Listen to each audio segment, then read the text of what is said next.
19. Divide and rule.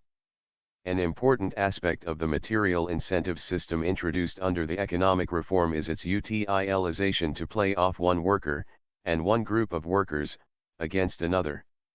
In fact, contemporary Soviet economists admit that the decisive factor in the efficiency of the system is not the size of the bonuses paid, but the differentiation in their size between individual workers, which enables the management to play off one worker against another. The efficiency of any system of incentives largely depends on differentiation between the workers encouraged. Therefore, the decisive factor is not the absolute size of incentive funds but the relative size per worker. B. Gubin, Raising the Efficiency of Socialist Economic Management, Moscow, 1973, p. 79. But this differentiation applies not only to bonus payments, but to wage rates, which, at the discretion of management, are varied not only between different regions of the country, but between different departments of the same enterprise and, in blatant contradiction of the principle of equal pay for equal work, between male and female workers. The recent economic reform enables industrial managers to differentiate labor remuneration rates according to the specific conditions of each individual shop, section or other production unit. P. Tabalov, Switching Over to the New System, in Pravda, Truth, October 27, 1965, in The Soviet Economic Reform, Main Features and Aims, Moscow, 1967, p. 119. Differentiating the rate of pay for labor by regions and types of labor, male, female and so on, it will be possible to influence in a planned manner the structure of utilizing labor resources. A. G. Aganbegyan, Territorial Planning and the Economic Reform, in Soviet Economic Reform, Progress and Problems, Moscow, 1972, p. 99. 20. Anti-Semitism. A particularly unpleasant feature of divide and rule discussed in the previous section is the official encouragement of racist prejudices, manifested in particular, in Soviet conditions, by a revival of that scourge of Tsarist Russia, anti-Semitism. In the days when Soviet society was socialist in character, the official position on anti-Semitism was one of outright denunciation and illegality. Anti-Semitism, as an extreme form of racial chauvinism, is the most dangerous vestige of cannibalism. Anti-Semitism is of advantage to the exploiters as a lightning conductor that deflects the blows aimed by the working people at capitalism. Anti-Semitism is dangerous for the working people as being a false path that leads them off the right road and lands them in the jungle. Hence communists, as consistent internationalists, cannot but be irreconcilable, sworn enemies of anti-Semitism. In the USSR, anti-Semitism is punishable with the utmost severity of the law as a phenomenon deeply hostile to the Soviet system. J. V. Stalin, Anti-Semitism, in Works, Volume 13, Moscow, 1955, p. 30. In line with Stalin's statement above that anti-Semitism is of advantage to exploiters, with the revival of an exploiting class in the Soviet Union has come a revival of anti-Semitism, both official and unofficial. Official and unofficial anti-Semitism is widespread in the Soviet Union. This anti-Semitism, which is created by the party bosses, finds fertile ground among people who are looking for a scapegoat on which to vent their frustrations with the regime. The state and the party use anti-Semitism as a safety valve. The regime still encourages an old saying from Tsarist times, "Save Russia, boot the Yids." Even in the camp where there were water shortages, anti-Semitic prisoners would come out with an old song about the stinking Jews drinking it all. Every year anti-Semitism in the Soviet Union gets worse. The children of Jews are no longer admitted to higher institutions of learning, or if they are, it's through bribery and corruption. M. Stern, Jew in Gulag, Stern's story, in The Observer, April 24, 1977, p. 10. The camp authorities inculcate nationalistic conflicts and agitate other inmates against the Jews. KGB captains Maruzin and Ivykin stress in their conversation with non-Jewish inmates that all nationalities of the USSR must take a stand against Jews, particularly in labor camps. The administration provokes anti-Jewish incidents, utilizes informers and spies, and uses false witnesses in order to be able to impose additional punishment upon the Jews. Inmates who have had contact with Jews are summoned for discussions during which anti-Semitic sentiments are expressed, and they are told that protest against arbitrariness in camp rules are profitable to the Zionists. A Perm camp, in Amnesty International, Prisoners of Conscience in the USSR, Their Treatment and Conditions, London, 1975, p. 80. Audiences in Russia are currently being shown a specially made film which is deliberately and wildly anti-Semitic. The film is called Things Secret and Things Obvious, and it is a vicious attack on Jews. It is a compilation of newsreel film and reconstructed scenes, and it attacks Jews from the 1917 revolution to the present day. Accompanying the pictures is a particularly nasty commentary saying such contentious and unpleasant things as, Jewish capitalists assisted Hitler a great deal in coming to power. It also make great play of the fact that it was a Jewess, Fanny Kaplan, who once tried to kill Lenin. The film has been produced by the Moscow Central Studio of Documentary Films. The Guardian, March 29, 1977, p. 11. 21. Corporatism. According to Marxism-Leninism, corporatism exists in capitalist society when independent trade unions representing the economic interests of the working class have been replaced by corporations of which both capitalist managements and employed workers are members. In Nazi Germany, the Labor Front was a classic corporation. It included the members of all the previous trade unions, the previous salaried workers' associations, and the previous employers' associations.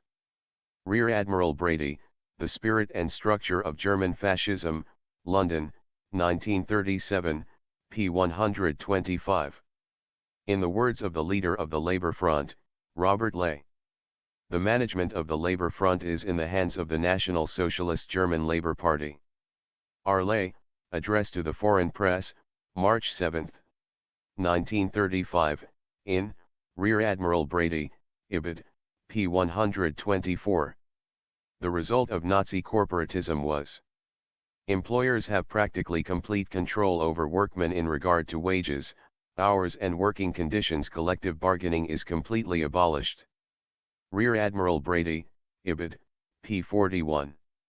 Since the Soviet management personnel now form a new capitalist class and are members of the same trade unions as the workers they employ, and may dismiss, these Soviet trade unions are, in fact, corporations similar in every respect to the Nazi Labor Front, except that they are led by a political party which calls itself the Communist Party instead of the National Socialist Labor Party.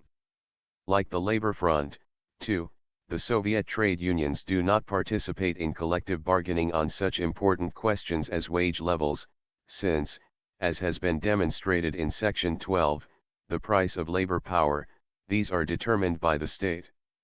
As in the later days of the fascist regime in Spain, Soviet workers are responding to Soviet corporatism by setting up independent trade unions to defend and improve their conditions of work.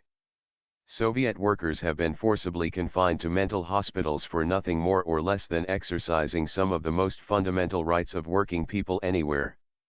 The astounding accounts of 14 workers, hospitalized since January 1977 for displaying such symptoms as appealing against unfair dismissal, complaining about poor working conditions and helping to form a free trade union, reached Amnesty International in March. With the news of the imprisoned workers came an appeal to Amnesty form the Association of Free Trade Unions of Workers in the Soviet Union, already more than 200 strong, to forward their application to the International Labour Organization, ILO, in Geneva to be given ILO recognition. USSR jails trade unionists, in British Amnesty, No. 25, April 1978, p. 1. This represents a political development of great significance. In the years following the Brezhnev economic reform, the majority of dissidents, at least of those who have managed to communicate to the world outside the Soviet Union, have been intellectuals who have, in most cases, criticized the contemporary Soviet regime from the right. Now, as Amnesty International points out. The addition on the Soviet human rights map of a substantial area of protest from workers, then, is one of signal importance. Ibid, p. 1. On the workers' struggle for freedom of trade unionism, official Soviet publications are, at least as yet, silent. But a fair idea of the difficulties and struggles which face Soviet workers may be gained from those which face French workers employed by a Soviet subsidiary in Byzantin. Employees of Slava, one of the many faces of the multi-tentacled Russian Mishprivorinkterd conglomerate, are forcing He Company to accept a 40-hour week, a £250 a month minimum wage, 5 weeks holiday and an extra month bonus pay. A strike last year reduced the working hours. And for the past week workers have been picketing the factory to force the 10 Soviet bosses to come to the negotiating table. True to boardroom form, the bosses are refusing to comment, but the strikers sense victory because the managing director has just made a secret trip to Moscow, presumably to discuss the effects of the dispute on the dividend. Striking out, in The Guardian, April 27, 1978, p. 15. 22. The social services. According to Marxism-Leninism, a certain level of social services, for example, in the fields of education and health, is necessary for the effective operation of a modern capitalist society. Unhealthy workers, without a minimum of education, are incapable of maximizing the creation of profit. Expenditure by the Soviet state on education, the health service, sickness benefits, children's allowances, pensions, recreational and holiday facilities, housing construction, vocational training etc., are drawn from what is termed social consumption funds. These funds account for some 17 to 20% of the income of the average working class family. Y. L. Mainovic, Wages Systems, in The Soviet Planned Economy, Moscow, 1974, p. 259. Some 60% of Soviet state expenditure in connection with social services takes the form of monetary benefits, some 40% that of services. Y. L. Mainovic, Ibid, p. 263. The aim of a capitalist class, however, is to keep the level of social services at the minimum level consistent with maximum profitability and social stability of the social system, and to make a higher level of services available only on a payment and profit-making basis. The Soviet capitalist class pursues both these aims. The growth rate of payments from social consumption funds has fallen consistently since the economic reform, as follows: 1966 to 70, 53%. 1871 to 75, 40%. 1976 to 80, planned, 26 to 30%. Soviet economy forges ahead, Moscow, 1973, p. 70. A. N. Kosygin, Guidelines for the Development of the National Economy of the USSR for 1976 to 80, 25th Congress CPSU, Moscow, 1976, p. 25. The development of educational and health services that operate on a payment and profit-making basis has been a feature of the Soviet social system since the economic reform. A certain percentage of services, health, education, is offered for prices that contain a profit, certain health and educational institutes that operate on a cost accounting basis. Vyazar and I. Pletnikova, on the question of the classification and full assessment of services in personal consumption, in Nochnyi doklady Vysheshkali, Ekonomikeski Nauki, Scientific Reports of Higher Schools, Economic Science. Number 11, 1973, in Problems of Economics, Volume 17, Number 2, June 1974, p. 55. And it is planned that these paid services shall expand at a faster rate than the unpaid. The current 5-year plan calls for the relatively more rapid growth of paid services. The volume of paid services will grow by 47% during the 5-year plan. The volume of unpaid services will increase by 32% during the 5-year period. V. Komarov, The Service Sector and Its Structure, in Voprosi Ekonomiki, Problems of Economics, No. 2, 1973, in Problems of Economics, Volume 16, No. 3, p. 8, 9. This latter development is presented by contemporary Soviet propagandists as in the interests of the population on the grounds that the standard of the paid services is higher than that of those which are unpaid. The preferential development of branches of paid services in the present stage conforms to the interests of the population. The population receives the possibility of supplying its needs more completely. V. Komarov, Ibid, p. 9. In fact, this development is in the interests, not of the Soviet working people but of the Soviet capitalist class. In the first place, it enables the latter to reduce the proportion of national income which would otherwise have to be spent on unpaid social services. In the second place, it opens to Soviet capital a highly profitable sphere of operations. As a rule, all basic branches of paid services are highly profitable. V. Komarov, Ibid, p. 9. Some of the more humanitarian of the contemporary Soviet economists have, however, been frank enough to demand that this replacement of unpaid by paid services should not be carried too far because of its undesirable social effects. The reduction of the sphere of free services and the satisfaction of the expanding range of the needs of the people in paid form are possible only up to a certain limit, beyond which the undesirable differentiation of the enjoyment of services by individual groups of the population with a different level of per capita income in the family may take place. V. Rutgazer, A Comprehensive Plan for the Development of the Service Sector, in Planowy Hozyaistwo, Planned Economy, No. 2, 1973, in Problems of Economics, Volume 16, No. 5, September 1975, p. 49. Other economists, however, are drawing attention to Marx's statement that the value of labor power includes the cost of its education. In order to modify the human organism so that it may acquire skill and handiness in a given branch of industry, a special education or training is requisite, and this, on its part, costs an equivalent in commodities of a greater or lesser amount. The expenses of this education, excessively small in the case of ordinary labor power, enter to that extent into the total value spent in its production. K. Marx, Capital, Volume 1, London, 1974, p. 168-9. While denying, in other connections, that labor power is a commodity, and so has a value, in the contemporary Soviet Union, these economists do not scruple to use Marx's analysis above to support the demand that no education should be free, but should be paid for, at least in part, by students of parents. Educational expenditure takes the form of a portion of the outlays required for the reproduction of the labor force.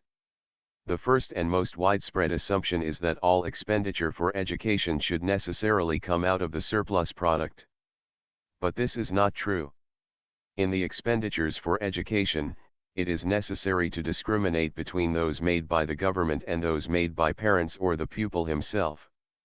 V's Hammond, Economics and Education, in Voprosi Ekonomiki, Problems of Economics, No. 2, 1967, in Problems of Economics, Volume 10, No. 5, September 1967, p. 48, 49-50. An exception to this general movement from subsidized state social services towards economic profit-making services is to be found in the sphere of housing. This was partly because, as in orthodox capitalist countries, it became increasingly difficult for profit-making building enterprises to construct dwellings at economic rents, or mortgage repayments, which working people could afford to pay.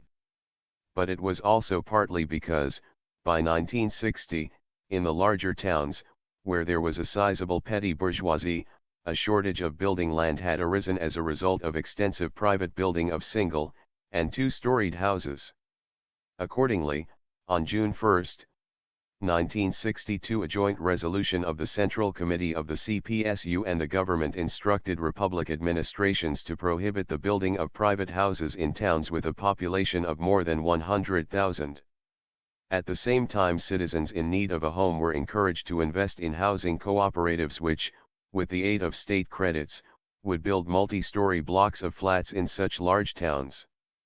Those who could afford a down payment of 40%, 1,000 to 3,000 rubles, depending on the type of accommodation, would in this way have the possibility of moving into a new flat within a few years of joining the cooperative, without having to wait their turn on the state housing list. These measures brought about a relative increase in the proportion of dwellings being built by the state and by housing cooperatives, and a relative decrease in the proportion being built privately. Proportion of housing space built. 1961 to 65, 1966 to 70. By the state 58.5%, 61.5%. By housing cooperatives 2.7%, 6.5%. Privately 19.2%, 14.0%. By collective farms and collective farmers 19.6%, 18.0%. Narodno Hozyayestvo SSSRV 1970 Godu, the national economy of the USSR in the year 1970, Moscow, 1971, in H. W. Morton and R. L. Tokes, Soviet Politics and Society in the 1970s, New York, 1974, p. 181. For urban housing this trend was considerably more marked. Proportion of housing space built. 1960, 1965, 1970. By the state 75.6%, 76.1%, 79.9%. By housing cooperatives 10.7%, 10.8%. Privately 24.4%, 13.2%, 9.3%. IBID. p. 182. State housing is, to date, a true social service in the contemporary Soviet Union, being subsidized by the state as to 2/3 of its construction and operating costs, with rents fixed at a nominal 3 to 4% of the income of the occupying families. Soviet economy forges ahead, Moscow, 1973, p. 207. P.S. Mstislavsky, The Standard of Living, in The Soviet Planned Economy, Moscow, 1974, p. 269. Nevertheless, in line with other social services, the proportion of total capital investment devoted to housing has declined significantly in recent years. 1956 to 60, 23.2%. 1961 to 65, 18.3%. 1966 to 70, 17.0%.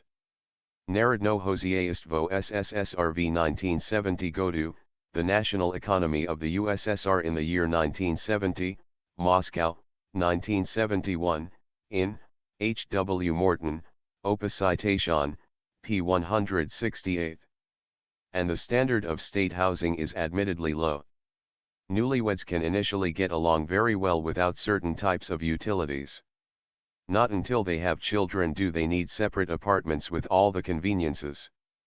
For example, Antisenkov, the availability of housing and personnel turnover, in Izvestia Sibirskogo Отделения Akademii Nauk SSSR, Sarala Obshcheственnik Nauk, Journal of the Siberian Section of the Academy of Sciences of the USSR, Social Science Series.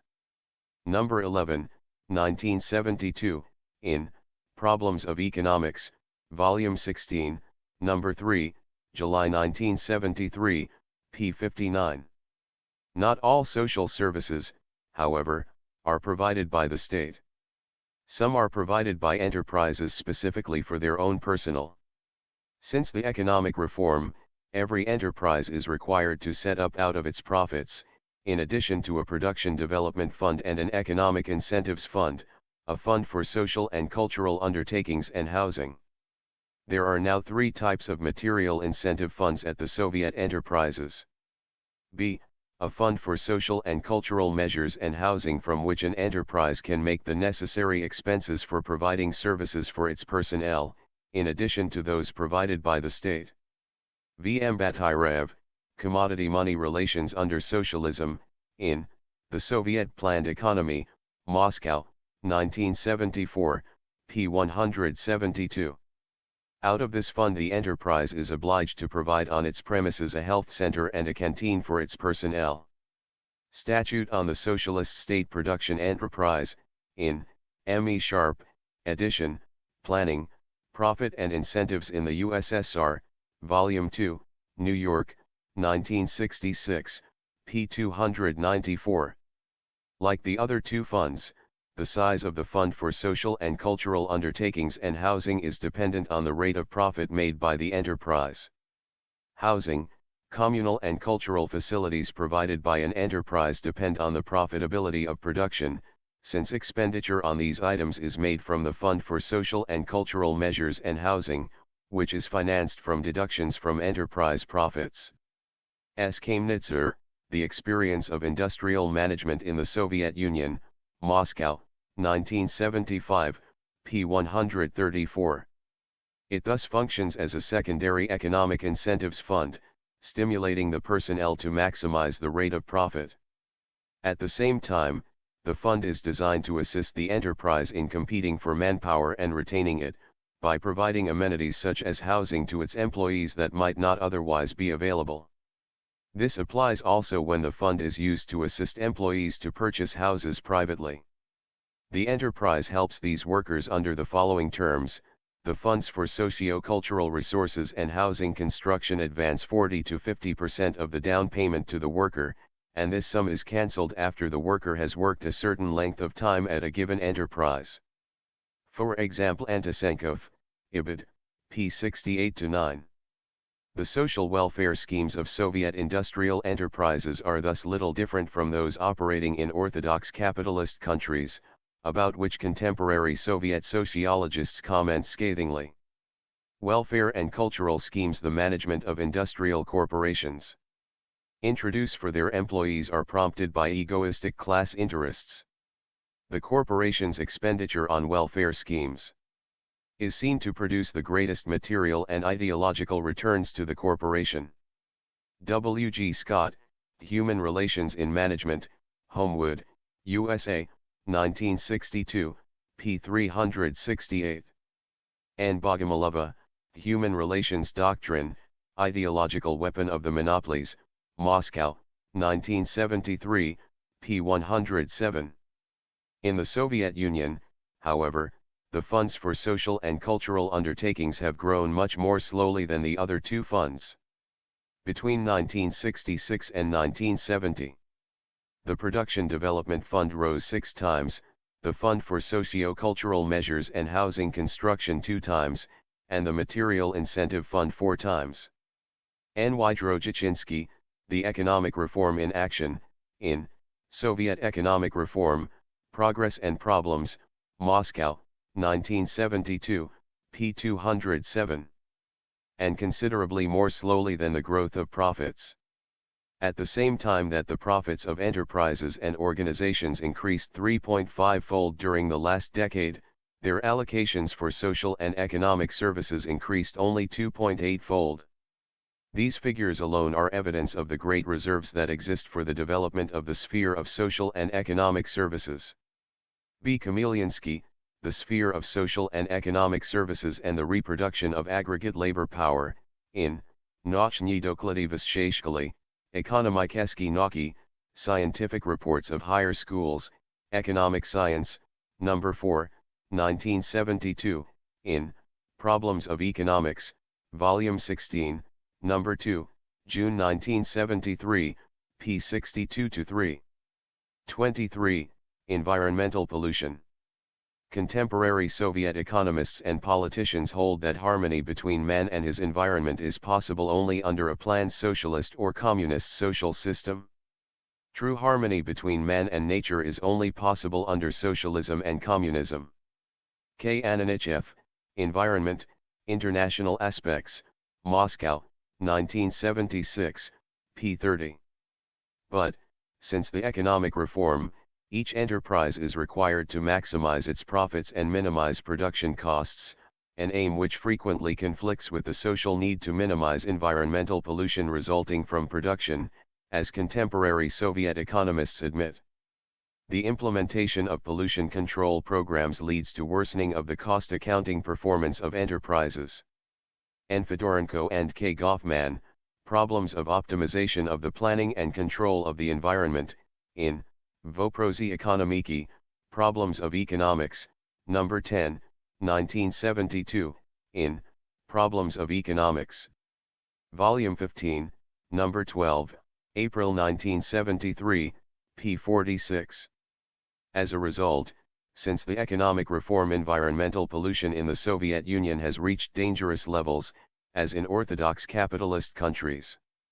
The Zdanvsky and Lovozersky ore dressing combines of the USSR Ministry of Non-Ferrous Metallurgy have not yet taken the necessary measures to bring a complete halt to contamination of the rivers and lakes of the Kola Peninsula. A number of enterprises belonging to the Ministry of the Chemical Industry are polluting the air. Many cement plants are operating with a low degree of purification of exhaust gases. The construction of purification facilities at the Selenjinsky and other pulp and paper enterprises is unsatisfactory. Individual enterprises of the Ministries of Oil Refining and of the Petrochemical Industry, of Power Engineering and Electrification, of the Building Materials Industry, are also polluting the air and water. In a number of major cities, the contamination of the air by automotive transport has increased. The law calling for the recultivation of disturbed lands is not always observed in the prospecting and extracting of minerals and in urban, industrial and transport construction. Safeguard and multiply natural wealth, in Planowy Hozyaistwo, Planned Economy, No. 6, 1973, in Problems of Economics, Volume 16, No. 11, March 1974, p. 32-33. In the Soviet Union and other socialist countries, there are violations of technology, and as a result unpurified gases are discharged into the atmosphere, unpurified waters are discharged into rivers and water basins, there is soil erosion, etc. G. Kromushin, Problems of Ecology, in Voprosi Ekonomiki, Problems of Economics, No. 8, 1973, in Problems of Economics, Volume 16, No. 11, March 1974, p. 53-54. For all the variety of causes behind the deterioration of the environment in the United States and the Soviet Union, both these countries are now faced with the practical need to check this process. The harm caused to bodies of water by effluents from pulp and paper, chemical fiber, and other factories is well known. Every day they discard thousands of tons of polluted water into rivers, lakes and seas. The damage caused by these effluents is incalculable. K. Ananichev, Ibid, p. 118, 123. Soviet politicians certainly support, in words, moves to reduce environment pollution. As we take steps to speed up scientific and technical progress, we must see to it that it should combine with the rational treatment of natural resources and should not cause dangerous air and water pollution or exhaust the soil. L. Brezhnev, Report to the 24th Congress CPSU, in K. Ananichev, Ibid, p. 24. The practice is, however, somewhat different. For example, Soviet environmentalists generally agree that one of the two chief causes of atmospheric pollution is motor transport. The development of motor transport has come up against a number of dead ends. One of them is the air pollution with the noxious gases of internal combustion. The chief sources of air pollution today are the power industry and motor transport. K. Ananichev, Ibid, p. 97, 120. And that the difficulty in producing a non-noxious motor vehicle is economic, and not technical. Of course, it is possible in principle to develop a motor vehicle which does not emit poisonous or harmful exhaust fumes. This, however, would be very costly. K. Ananichev, Ibid, p. 97. They propose, therefore, that the number of private cars in use should be drastically reduced. In all probability, the number of motor vehicles will be reduced by withdrawing from use a tremendous number of private cars. K. Ananichev, Ibid, p. 97-8. but the car industry is such an important sector of the Soviet capitalist economy that exactly the opposite policy has, in fact, been pursued. In accordance with the directives of the 24th CPSU Congress for the 5-year plan for 1971 to 1975, there is to be a fourfold increase in car production. This tremendous increase in the number of motor vehicles poses the threat of large-scale air pollution. K. Ananichev, Ibid, p. 121. Some contemporary Soviet economists propose a business-like approach to the problem of environmental pollution. The state should make an assessment of the loss resulting from the higher morbidity among the population. N. Fedorenko and K. Goffman, Ibid, p. 45. Resulting from it, and, on this basis, impose on enterprises responsible proportionate payments for environmental pollution. N. Fedorenko and K. Goffman, Ibid, p. 46.